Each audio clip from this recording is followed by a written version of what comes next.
So yeah, welcome everyone to this kind of strange session right now, which things are not going according to plan at all. We have one of our scheduled 4 speakers who is currently online right now, and I'm not sure why that is. One of the audience just checked the other older Zoom link, and there's no one there, so it's not there. Anyway, so we're going to start, and hopefully we'll get another speaker or two who show up while Félix-Louis is talking. So anyway, yeah, this is section 12 or session 12-3, constraints on modified gravity. And the first speaker that we're going to have is Félix-Louis Julié about compact binary systems and modified gravity theories and their effective one-body description. And you'll have 15 minutes, and then we'll do question and answer for 5 minutes after. So go ahead. Okay, thank you. Yes, so once more, my name is Félix-Louis Julié, and I'm currently a postdoc at the Albert Einstein Institute in Potsdam. Oh, by the way, can you see my pointer? Yeah. Yes, all good. Yeah. And so, yeah, so it's a pleasure to talk about some of my work regarding the effective one-body description of compact binary systems in modified gravity theories. So I don't think I need to convince you anymore that we now are in the exciting era of gravitational wave astronomy, where, among others, it became possible to make new tests not only of GR but also of modified gravities in the strong field regime of a compact binary coalescence. Of course, the successful detection of such events relies on the preliminary knowledge of the associated waveforms. And in GR, this success relied on the efforts of several schools. Post-Newtonian theory, which solves analytically the Einstein equations in the weak field small orbital velocity regime. Black hole perturbation theory, which is valid in the extreme mass ratio limit. And numerical relativity, which allows to cover the strong field regimes of the last few orbits and the merger of 2 compact objects of comparable masses. Aside from these 3 schools, there is also the EOB, effective one-body formalism, that I will talk about, which has played a very important role to gather the results of all these schools and generate libraries of hundreds of thousands of semi-analytic waveforms to provide to the LIGO, Virgo, CAGRA collaboration. Yet, to this day, such libraries of waveforms only exist in GR. What I will talk about today is how to generalize some of these tools, in particular focusing on post-Newtonian theory and the effective one-body formalism, to modified gravities. And to keep my presentation simple, I will focus on one example, the class of Einstein scalar Gauss-Bonnet gravity. These are theories which supplement GR with one massless scalar field, which is coupled to the Gauss-Bonnet scalar via a coupling length, L, and the coupling function f of I, which defines the theory.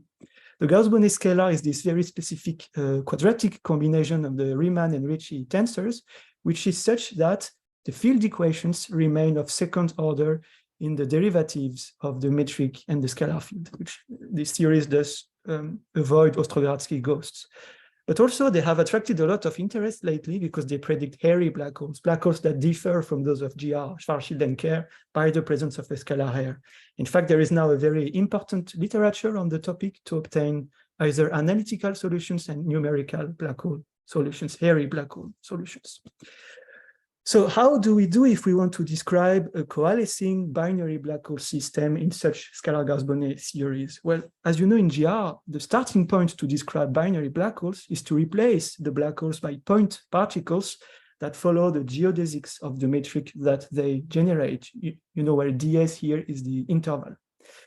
However, in presence of a scalar field, which is our case, it was understood already by Eardley in the 70s that the masses which are constants in GR should be replaced by functions or sensitivities, which depend on the value of the scalar field evaluated at the location of the bodies to encompass the effect of the background scalar field environment of a body A on its equilibrium configuration.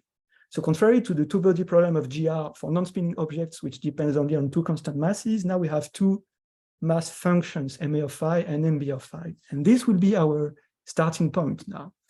we can simply supplement the vacuum action with two particles, Ma of I and Mb of I, which we can then describe at the post-Newtonian approximation.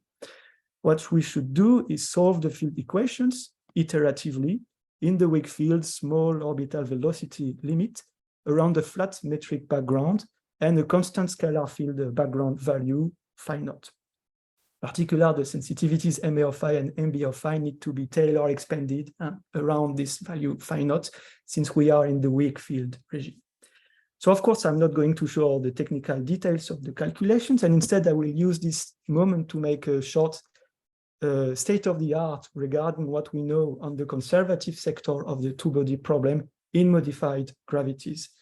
The two-body Lagrangian was first obtained in scalar tensor theories by Damour and Esposito Fares in 92. And scalar tensor theories are a subclass of scalar Gauss-Bonnet recovered in the decoupling limit from Gauss-Bonnet, so setting the coupling L to 0.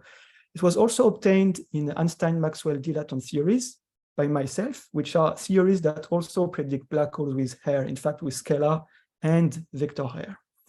Since then, the calculation of the Lagrangians and two-body Hamiltonians was pushed all the way to 3pn, first in scalar tensor theories by Laura Bernard recently, and extended by myself to Einstein scalar Gauss-Bonnet gravities.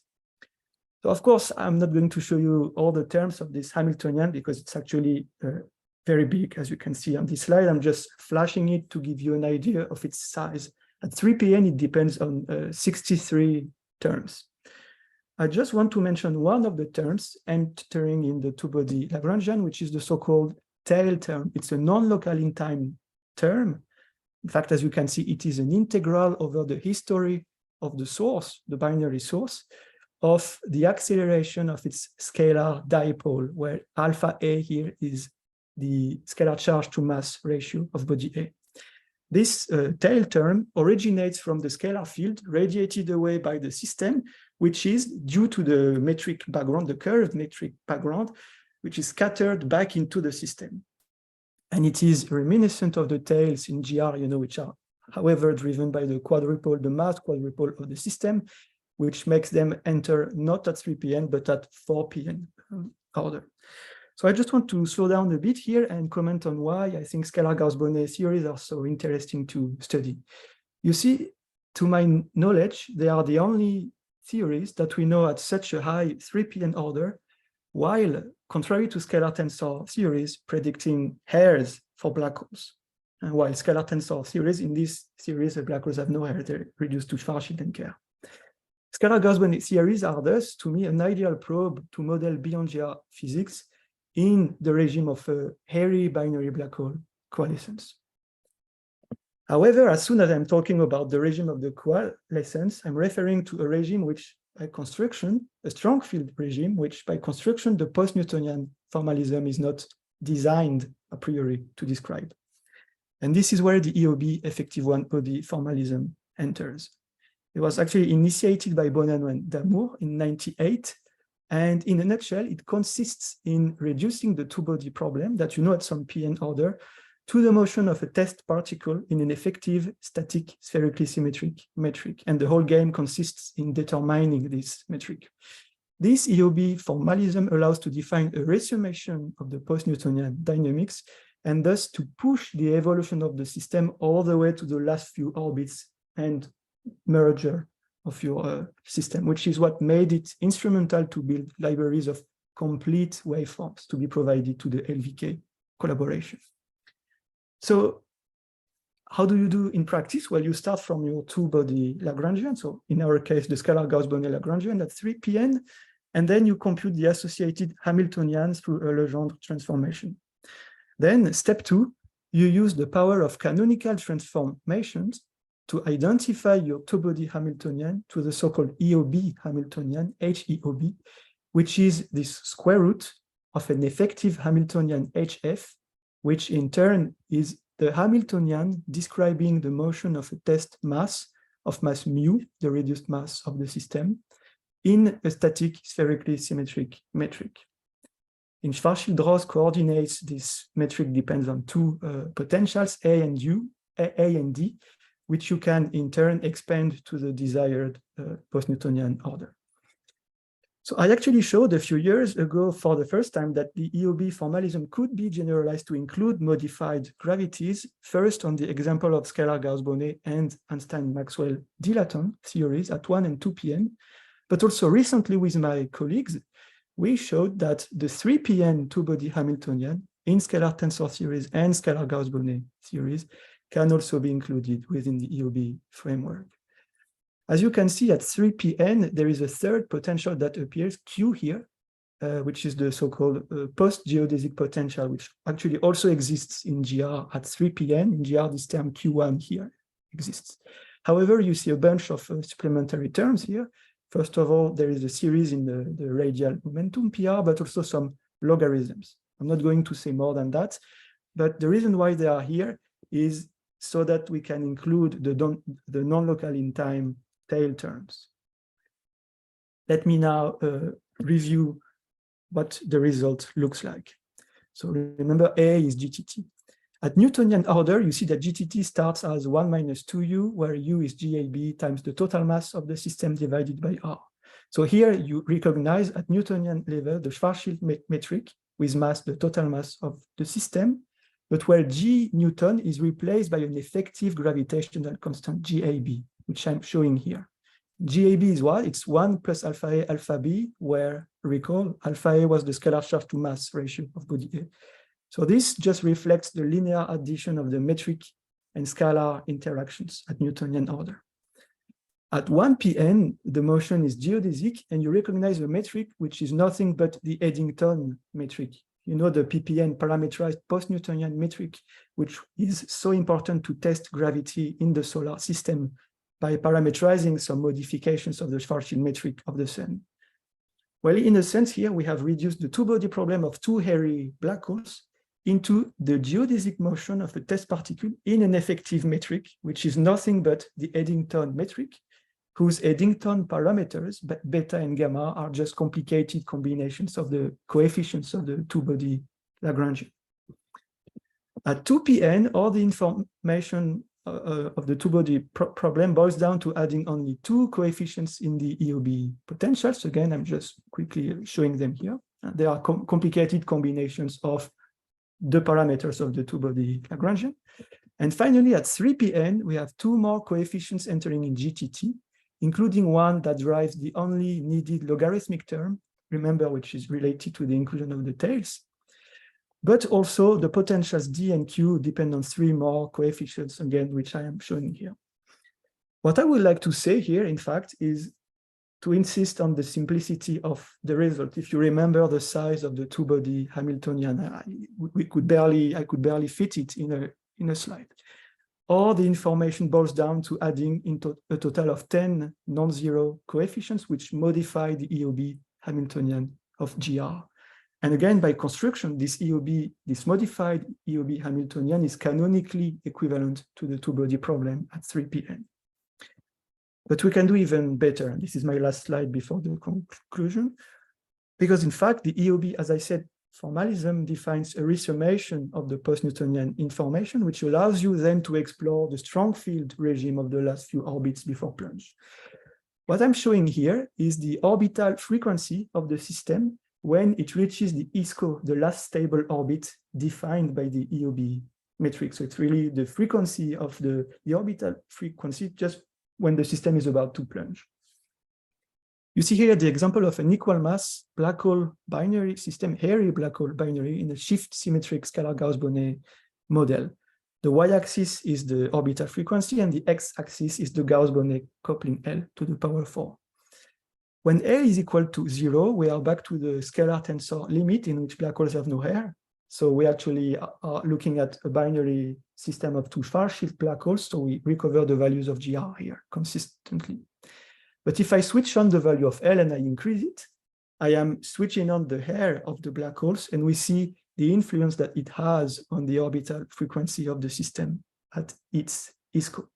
In particular, we find that the slope is such that the relative correction to the GR, general relativistic ISCO frequency, can reach the percent level, can exceed the percent level as soon as the Gauss-Bonnet coupling divided by the total mass of the system exceeds about 0.1. Okay, I will conclude now, first by saying that in my eyes, it's a remarkable fact that the EOB formalism can be extended and towards GR. Today, I showed you the examples of scalar tensor and scalar Gauss-Bonnet series at 3 p.m., but just so you know, you can include more series, including the Einstein-Maxwell dilaton series that I mentioned, as I showed at least at 1 p.m.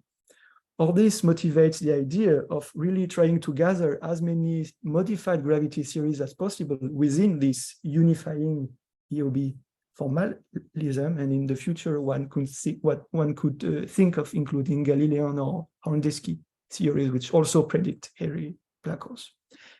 As for ongoing and future developments, I would like to say that today I only talked about the conservative sector of the dynamics, and of course it's also important to include the dissipative sector.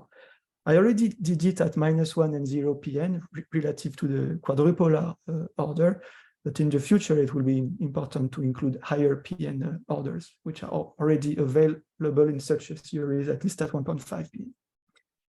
The EOB formalism also allows to push the evolution of the system all the way to the plunge, where the EOB waveform is usually matched to the waveform associated to the quasi-normal modes of the black hole remnant. It will be interesting and important to do the same now in modified gravities by using already available results on the quasi-normal modes of black holes, hairy black holes in these series. Finally, I only studied here spherically symmetric black holes, and of course the question of including their spins will be important in the future. Okay, and I'll stop here and I thank you. Great. Thank you very much, Félix-Louis. Let me remove the spotlight and should be able to see. There we go. Feel free, anyone in the audience, to raise your hand and we can call on you for questions. I don't see any quite yet. Oh, there's one. Go ahead, Nathan, you can unmute yourself and ask a question. Yeah, thanks for this very nice talk. So as far as thinking about how to unify these different theories, is there thoughts about ways of actually just parameterizing things in a more general way directly in the EOB formalism, where you could deal with, only theories with some set of parameters? Yeah, exactly. Actually, that would be the idea. Let me go back here, maybe. Yeah, so there are two things. I think the conservative sector can really try to postulate here a parameterized EOB metric. You just add coefficients at each pn order, and you could really try and do just like we did the ppn formalism in the solar system, really postulate a parameterized EOB metric and potential. The dissipative sector might be a little more complicated because, depending on the theories, you can have dipolar radiation, which is a -1 pn term. So this might be perhaps a bit more delicate, but yeah, this is what I could say. But yeah, at least what I can say is that all the theories I looked at so far, scalar tensor, scalar Gauss-Bonnet, even Einstein-Maxwell dilaton, they're really all, they can all be gathered in the same parameterized potentials here.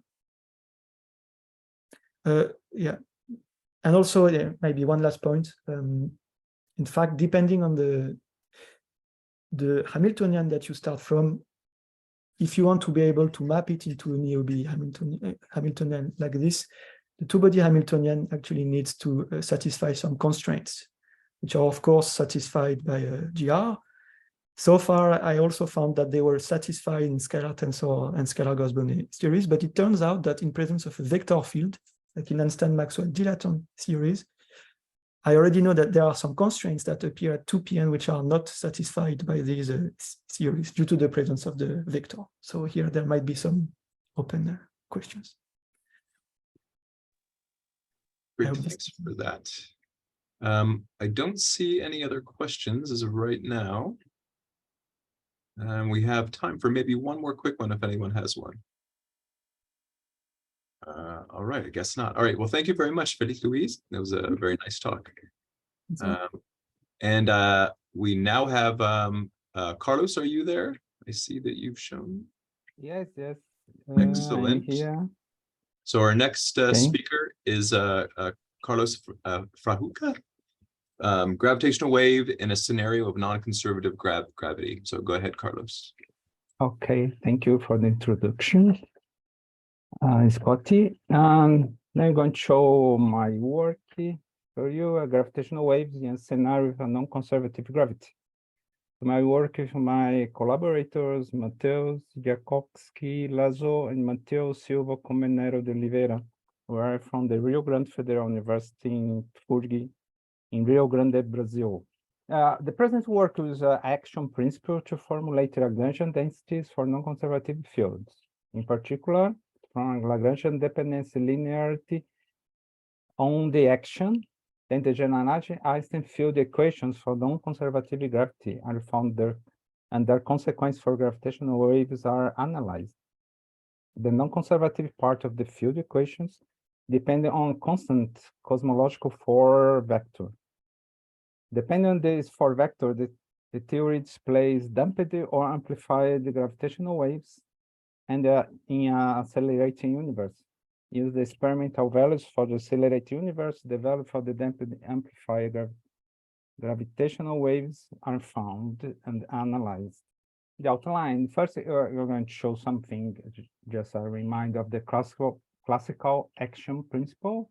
Then we're going to introduce the Erglot's action principle that is used for non-conservative systems. Then I'm going to just show the generalization of the Erglot's action principle for fields.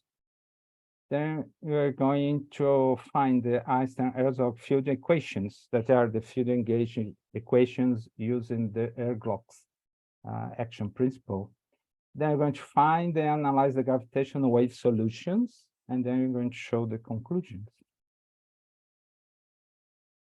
Okay. Then this is the classical action principle, where here you have the action defined by the integral of the Lagrangian that depends on x and the x dot and the time. This is the integration time from the time 1 and time 2. And this is done in this way. Then you are going to see that's the variation of the Lagrangian. When you make the variation of the variables here and here, then you have the first term here in the Lagrangian plus the increment in the variation of x, in the variation in the x dot, and then you have terms and second orders and x dot. Then this can be rewrite in that way. And then this time here it's vanished. And then you have this term here, as is equal to 0, then in every time this must be true. And then this equation here is the classical action principle. Okay. And then what's the difference when we include the Erglot's action principle? We're going to include that there is non-conservative terms in the part of the action. Here, here something that is important that this Lagrangian is conservative. And in the Erglot's, you can add, you can have in your action a non-conservative term. And then what you do is almost the same. And you make this the variation time of the action, and include in the Lagrangian a part of depends of the action in time, because it varies. Then you have these terms here, you know, the boundary conditions here for from the variables, from the action, the x in position 1, x in position b, and they're both real, and then And then we try to make the same as assumptions to make the calculation. Then this integral here must be an extremum, or it will be a maximum or a minimum. And you have this boundary condition here. Then you have this variation here is you know that the value here in this position, and you have this variation here. Then you have almost the same thing, but it's important to notice from the last equation that for a given fixed function xt, the functional S is reduced to a function of the domain A and B. Eglots prove it. You can see in this reference here. That's necessary condition for the path x in function t to be an extremizer of the variation possible. It's given by the general Euler Lagrange equation, and this is the action principle from the ergot. When you have variations and in the action, and the action is not conservative. And we are going to use this one to find our field equations. As the same thing Einstein did, but now the action is not conservative. That's our suppose, because we are going to make our work in a scenario with a non-conservative gravity. And that's just to show the ergot action. It can be generalized by fields. It's the same idea. Then you change the variables for fields. And here you say that this function can be writing as two vectors. One is a quadrivector here, and this is a normal vector on the surface. And if it is right, this part here can be rewrite as the differential of ds, and make the integration on the volume. And you got this, the value here for the Lagrangian. And you make it almost the same assumptions that you have done before. And you can have, that's the formulation for fields. Yeah, it's almost the same thing. This gamma min here is that for the variation of the Lagrangian in terms of ds. And it can be rewrite as this function here, f, on the variables. And it can be generalized for n fields. You just need to put index on the fields. Well, then I'm going to use the Einstein-Ergot field equations to find Einstein equations, but in a non conservative gravity. What following is in a general problem where the Lagrangian function depends on several independent variables, x1, 2, and 2d. Besides of the space interest problem of gravity, you consider covered space-time with a metric g alpha beta of this form, defining this domain, and we can have the action of this form here. And you can where I define these terms here, that the g alpha. It's a normal way of writing things here. You are to generalize ergot's problem for fields. Note for a given fixed metric, the function as defined in equation reduced to a function of boundary conditions alpha beta. Let's consider a delta on this boundary condition in our Jordan surface with a normal and me. Is there a different vector view of S me such that we can write the action in that form? on this term here is the induced metric over the boundary condition. Then you can obtain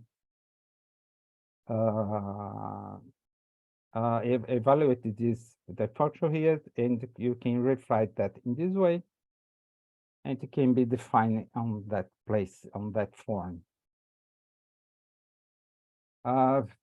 Where you use the Stokes theorem instead for convertible derivative, and you can generate the action principle by stating that the space-time metric is that which extremize the action as given by this form here.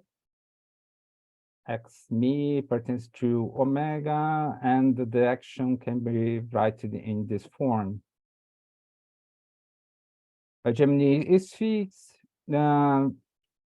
Equation 1 for fields reduced to a classical function, which of the Lagrangian independent of S me. Furthermore, you can use this. We can use this vector here on that form, and you can have the boundary condition that one. And this is where how it's done on reference 3.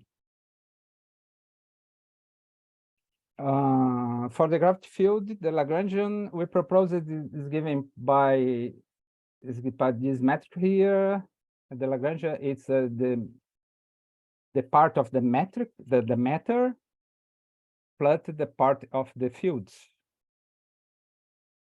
And this part of fields can be written, and in this form here is R minus lambda mini, where it is the rich scalar. And this part here, this lambda, is a constant cosmological 4 vector. And this is the S vector, the 4 vector we used before. And the Lagrangian can be written in this form, plus the matter part. And finalizing, this is the part of how we can write the Lagrangian. It can be written that form, where L is this term here, the metric plus these terms here. Lambda is a cosmological quadratic vector, as the metric can be written as this form, and this J maximize the action, then make the calculation how it's done on this reference here. We can find in this Einstein-Herglotz field equation here is similar to the Einstein, but you have these terms here, the K mini and the K mini and the K, that terms can introduce the non-conservative terms. And this term depends on lambda and the Christopher symbols here. Then we have the equations. Then let's make the gravitational wave solutions. Let's suppose the matrix will be close to the Minkowski one. Gemini is called eta mini plus H mini, with H much smaller than 1. Then choose the modified harmonic gauge of this form. And we can obtain from the field equation this solution for the gravitational waves. And this is a part of the matter. And let's consider this that is in the free space, so there is no matter. Then you have only this solution here. And also let's make it lambda 1, lambda 2, lambda 3 equal to 0, and that the wave is traveling in the z direction. And also you make 80 me equal to 83 me equal to 0, then that is allowed in the gauge. You have this, the solution is in this way. It depends of the value of lambda 0. If the solution is that one, then the value is bigger than 4k squared. The solution is that one. If it's equal to 4 squared, it is 1, and it's below, is smaller than 4k, is in the solution here. And the term H here is the tensor of the normal gravitational waves. And you have the solutions here. When lambdas lambda 0 is bigger than 0, we observe 3 cases of damped. When lambda 0 is smaller than 0, we observe 3 cases of amplified waves. In any case, the waves they damp or they decreases the amplitude or they increases with time. It's important to notice that both lambda 0 squared bigger than 4k squared and lambda 0 squared of 4k solutions correspond to stationary waves and occur for small spatial frequencies. K is smaller than lambda 0 modulus over 2. In the other hand, when lambda 0 squared is smaller than 4k, corresponds to a traveling wave velocity v equal to lambda prime c over 2k, that is smaller than c. You should wrap up in the next minute or two, please. Okay. Finally, in order to investigate cosmological consequences of the constant force vector, we analyze the dynamic of the Young universe fluid is a perfect fluid. The material to consider is given by this one, making C equal to 1. So the Friedel equations, we have these values here. And they're also considered lambda 1, 2, and 3 equal to 0, 10 mini equals to rho plus P, U mini minus P G mini. For the perfect fluid, where rho is the matter density and the pressure, and m is the fluid velocity, and so you have the pressure here. From the first equation, you can find that it's equal to the variation on G. Then the universe is expanding when lambda 0 is smaller than 0. Then the gravitational wave amplifies as they travel through the space. You can make this graphic here for the values of lambda 0, for different values of it, and how the ratio R over T over area 0 varies with time. We have a method-dominated area or have a concativity inversion occurs here in this condition. Here. And we can have this condition here for the time. Oh, here. And then you can have lambda c over the order 10 to minus 10 years for over year. And you can have this, it means that the gravitational wave it decreases or amplifies, it's even by a factor of e, the number e, over a period of 10 to the 10 years. And the conclusion, why is not, and just a conclusion, there is no conservative gravity. There are 6 such a solutions for gravitational waves. We have lambda 0 bigger than 0, or lambda 0 is smaller than 0, and three possible values for k squared. We observe 3 cases of damped or amplified waves, and in any of these cases, the amplitude of the gravitational wave decreases and increases with time. It's important to note that both lambda 0 and lambda 0 squared equal to 4k squared solutions correspond to stationary waves and occur for a small spatial frequency. The solution when lambda 0 squared is smaller than 4k corresponds to traveling waves with velocity v lambda prime c over 2k is smaller than c. The gravitational waves in our universe, in our accelerated universe, in this gravity theory, it's amplifies by a factor of e 2.7182 after traveling for 10 to the 10 years. Yeah, that's my word. Thank you for your attention. Okay, for your attention. Great, thank you very much for that. We have time for one very short question if there's any questions. I'm not seeing any, and it is the hour, so maybe we should move on to our final speaker. All right, Okay, thank you thanks very for much, your kind Carlos. attention. Yes, thank you very much. Yeah, so the next up we have Sajad Bhat, who will be speaking about testing GR with gravitational waves, wave signals from binary black holes in eccentric orbits. And so Sajad, you have 15 minutes and then 5 for questions, and I'll give you a couple minute warning if you're getting close. Yeah, so my name is Sajad. So I'm a postdoc at Chinmay Mathematical Institute. So first of all, I thank you organizers for giving me the opportunity to present my work here. So I will be talking about testing general relativity with gravitational wave signals from binary black holes in eccentric orbits.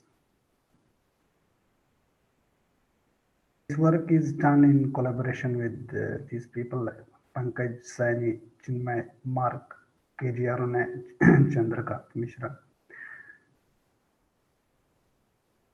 Yeah, so as we know that it has been shown that eccentricity is a sharply decreasing function of gravitational wave eccentricity.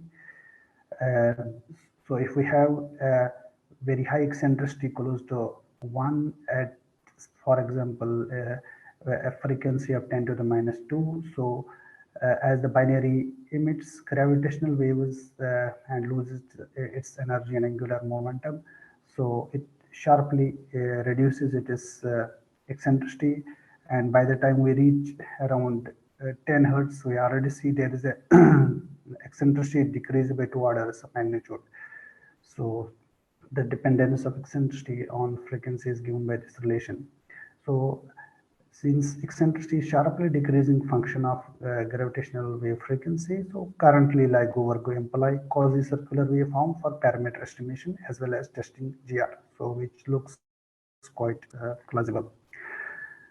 But there might be binaries formed in dynamical formation channels in dense environments like nuclear star clusters, globular clusters, etc.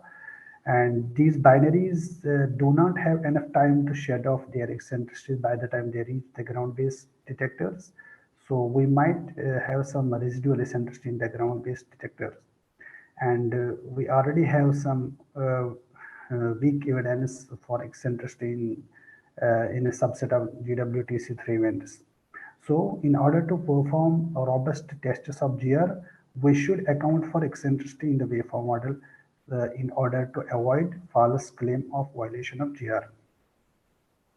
Yeah. So now the question is, how do we include eccentricity in test of GR? So what are the ways?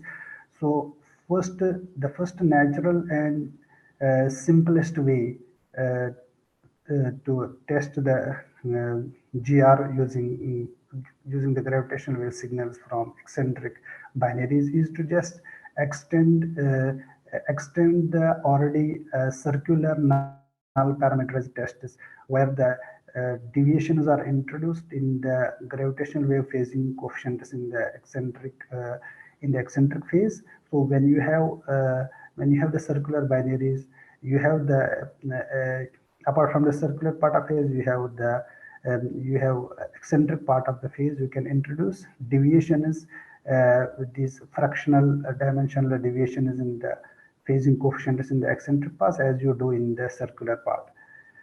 Yeah. So another way is the physically motivated test allowing for deviations in the peristron advance rate. So since the peristron advance is a physical effect intrinsic to eccentric binaries, so we can introduce deviations in the peristron advance rate. So that's another way one can test GR with eccentric binaries. So let me go to the first case.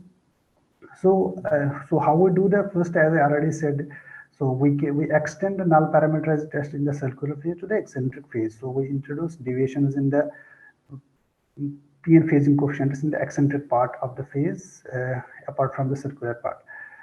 So, but this parameterization, this way of testing GR has some caveats. So one is like one is like it's agnostic, I mean null parameterization, so it's not physically motivated. We directly introduce deviations at the phasing level.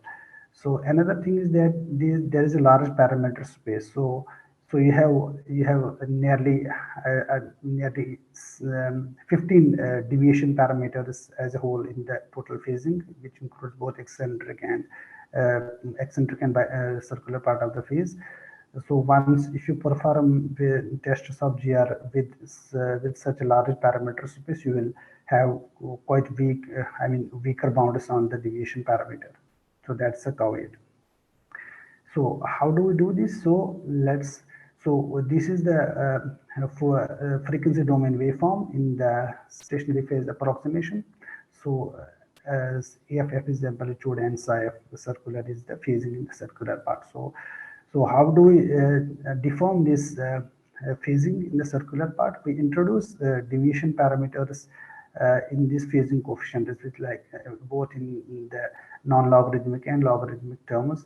So I have shown here. So you can see that these phasing coefficients are the functions of source parameters, and V here is the velocity parameter. So it depends on mass. So in the parameterized test, what we do is, so we introduce deviation parameters both in the logarithmic and non-logarithmic terms, and those deviation parameter, when the deviation parameter is 0, we recover GR. So here equation 3 shows how we deform. So phi goes to phi times 1 to the delta phi, where delta phi is equal to 0, recovers GR. Yeah, so we can, so once we have eccentric binary, so now the phase, so we use Taylor F2 waveform model, Taylor F2 eccentric waveform model. So the total phase for the eccentric binary has the contribution from the circular part of the dynamics and the eccentric part.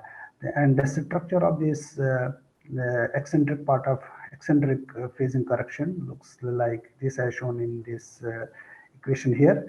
So yeah, so you see that here eccentricity is here. So it's this is a small eccentricity waveform model, and where the quadratic order eccentric corrections are included only up to the quadratic order. So how do you modify this? So the eccentric part of phase is modified like this. So you just, so first term is just the European Newtonian term, and you introduce delta phi 0 as a eccentric as the deviation parameter. Now the second term, since we have two terms like v square and v naught square, so we consider v square and v naught square on the same footing. So both of these terms taken together is the one plane term. So that is shown here, phi to eccentric, and now we introduce deviation parameter like as shown here 1 plus delta phi 2. And similarly, we introduce deviations for all other parameters like v cube and v naught cube together will be taken as 1.5 plane and so on. Okay.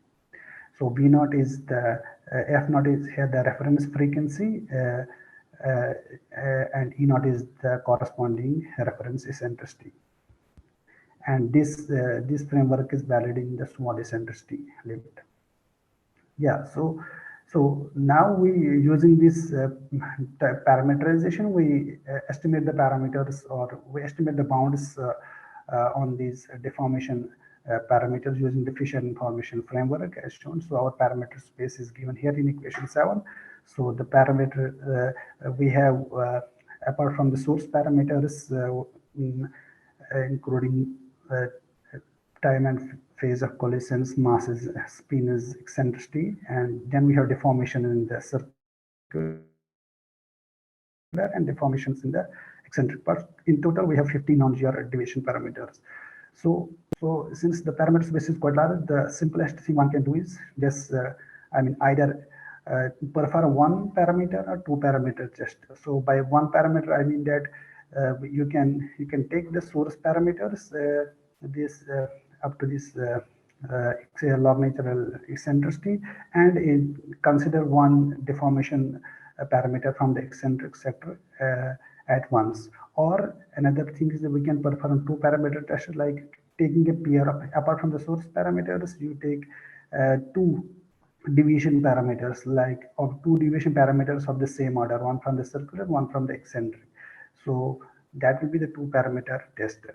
So we have done that and we obtained some results I am showing here. So if you suppose consider the cosmic explorer detector, so as you see here, we have shown here the deviation parameter is up to 1.5 in order, and we have shown how these the bounds on the deviation parameters vary as a function of mass. So when you increase the mass here, so you have the in spiral activity decreases, you have lesser number of cycles. That's why you see that the bounds decrease as you increase the mass, and you see here the best measured. So this is when you take only a source parameter and one deviation parameter from the eccentric part.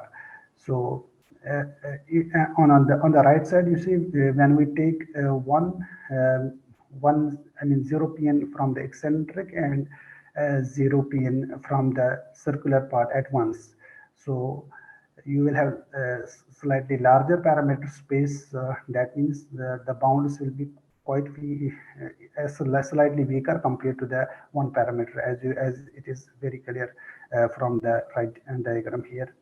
And the best and these bounds also vary as a function of mass, and it can be explained same as in the as for the left diagram. I mean, the spiral reduces and the number of cycles reduces as you increase the mass. So the best measured deviation parameter is the 1 pn deviation parameter in the circular sector when you take both circular and eccentric deviation at a time. Yeah, next thing, we have estimated the bounds in the space-based detector LISA also, and in this case, you see that again the trend. Yeah, you see as you increase the mass, the bounds become better. Just like in this case, when you increase the mass, the SNR increases as well as the number of cycles in the band increases, and you see the best bound is obtained around 4 to 5 times 10 to the 5. Yeah, 5 times 10 to the 5. And again, the 1 pn term is the best measured term here. And again, when you just this is the one parameter and you take the 2 parameter, you see that the bounds, both the circular and eccentric bounds become weaker. Yeah, so you see that the eccentric bounds here become weaker compared to the left one. Yeah, and similarly, so we estimated the bounds in the decibel band as well. Here you see the bounds in the 1 parameter case, the best bounds are obtained with the for the 1 pn deviation. So bounds are actually like a few times, 1 to 2 times 10 to the minus 3. And when you take the 2 parameter case, again, as I said, so the bounds will be contaminated a bit. So you see that bounds are slightly weaker when you take the 2 parameter test. And again, 1 pn case is the best measured deviation in this case also. So this is what we can do with this simple parameterization. That's extending the circular, extending this null test to the eccentric part also. Yeah. Now the second way is just motivated by the physical effect, which is the peristron advance, which is intrinsic to eccentric binary. So what you do in eccentric binaries, there are 2 dynamical frequencies. There's radial and azimuthal, which are related to each other via this peristron advance parameter. So what you do is just before this peristron advance parameter, you introduce peristron advance parameter K, you introduce peristron parameter alpha, which keeps track of the peristron advance. So what is the advantage of this parameterization? So instead of having large parameter space, you just have one extra parameter, that's alpha, which keeps track of this peristron advance. And when you obtain the bounds with this parameterization, the bounds are comparable to the bounds on this pedestrian parameter by a pulsar observation. Yeah. Yeah, so how do you do this exactly? So in GR, this, as I said, there are two frequencies, this radial frequency Z and azimuthal frequency, which are related to the orbital phase here. So they are related to each other via a pedestrian advance parameter K. So this Z phi is related to velocity cube, and this Z radial is related to mass and mean motion.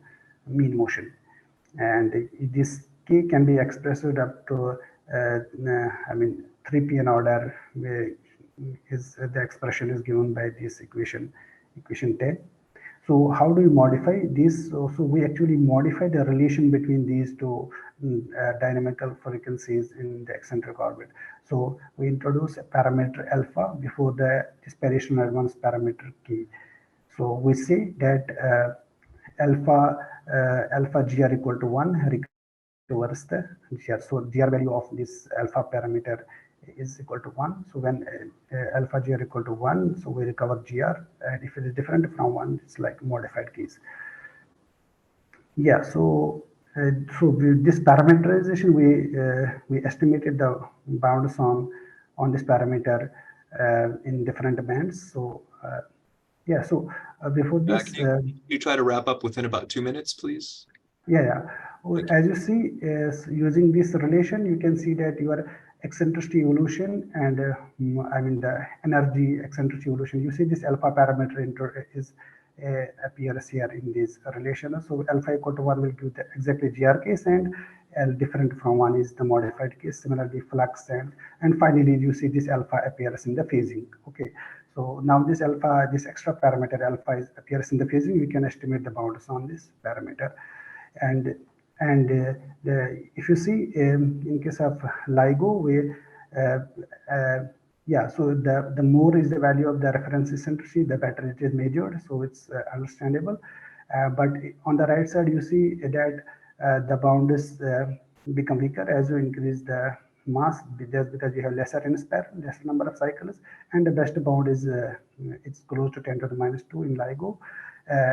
Similarly, you can explain the second set in C, and C the bounds are nearly an order of magnitude better. It's close to 10 to the minus 3 for 0.2 eccentricity at 10 defined at 10 hertz. Yeah. So here also you see that this 10 to the power 5 is the sweet spot. I mean, you have the good SNR as well as the large number of cycles. So eccentricity is best measured. More the value of eccentricity, better it is measured. And you see the around 10 to the 5 is the sweet spot again. So like you get bounds closer to 10 to the minus 4. And in case of the decimal band, you see the bounds obtained are close to a few times 10 to the minus 6 or close to 10 to the minus 5. So this, if you compare this bound with the pulsar bound, we are actually slightly better than the bound obtained on this pedestrian parameter by pulsar observation. But it's not quite right to directly compare the two, because the two come from different relativistic regime. One is the moderate relativistic regime, and in our case, it's the highly relativistic regime, and also the objects are different. There it is binary neutrons, here it is binary black hole. So there are some caveats when we directly compare, but the pulsar observation can be taken merely as a reference, just as a reference. So I'm concluding here. So what we do, we have developed two different parameterization for testing GR with the gravitational waves from binary black holes with eccentric orbit. So first parameterization has 15 parameters. So the best thing is what we do is either for one parameter or two parameter test. So among the deviations in the eccentric part of the phase, bounds on 1 p.m. deviation with one parameter are the best, and measured at best with a precision of 20% in C, 20 to 30 in laser, and 0.2 to 0.3 in decigo. Yeah, so 1 p.m. deviation in the circular phase is the best measured deviation among all the deviation in the both the circular and eccentric part, measured at best with a precision of 2% in C, 0.8% in laser, and 0.6 to 0.7% in decigo. And the second parameterization has an advantage. You have just only one extra parameter. So it's the bounds obtained with this parameterization quite better. And they are even comparable with the bounds obtained via pulsar observation on this parameter. Yeah, thank you for your attention. So that's what I had to say. I will be happy to take the questions. Great. Thank you very much, Sajad. Thank you very much. So we're out of time, but we'll give you time for one quick question. Does anyone have a quick question for Sajad? If not, I will ask one quick one. And that is about, so it's about the, it seems like you're able to measure the effective amount of periastron advance quite precisely. And I was wondering, is the reason for that, is it because that's causing a direct change in the phasing of the waveform or something that you can track that phasing through the merger or something? Is what causes that? The reason is like you just have one extra parameter which spreads in the phasing. If you see here the equation, so if you check the phasing, so here you just have this unique alpha parameter. It appears at every PN order starting from 1 PN order, because we know that periastron advance the leading effect is the 1 PN effect.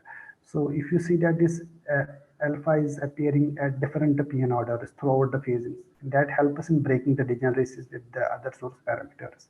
Gotcha. And yeah. All right, that makes sense. Thank you very much. All right, well, thank you very much, Sajad. And that is the last of our speakers for this session. So thanks to all three of our speakers. Thanks for the audience for coming to listen to them. And these will all be up, the recordings of these will be up on the website within about the next day and a half. So thanks everyone. And hopefully we'll see you at one of the next sessions on the last day of Amaldi. Take care.